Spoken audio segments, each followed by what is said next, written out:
For these half kneeling hip extension pails and rails, we're going to focus on stretching through the front of this leg, especially in the hip, so that we can get this nice full hip extension, which we need for things like deadlifts or anytime we're standing all the way up. So we'll get in this half kneeling position. You can grab a pad for your knee if you need to. Ideally, holding onto something, you could hold onto the rig as well, but PVC pipes work great.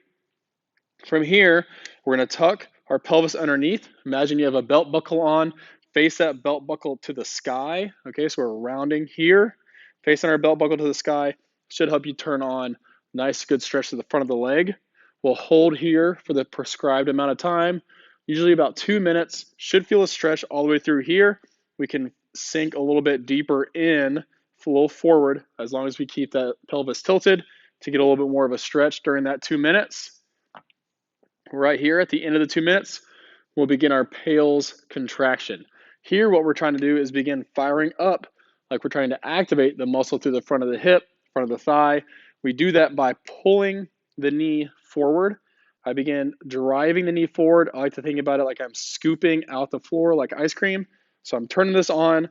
If I didn't have the wall in my way, I would be doing this, okay? I'm pulling that leg forward here, keeping that belt buckle to the sky, never losing that.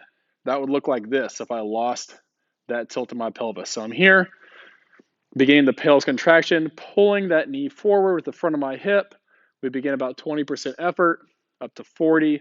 At about 60%, I'll begin driving these PVC pipes in the ground, getting my abs tight. I'm pulling a little bit harder to 80, all the way to 100%, where I'm pulling that knee as hard as I possibly can in this direction. I won't be able to actually move it because of all my weight on the ground.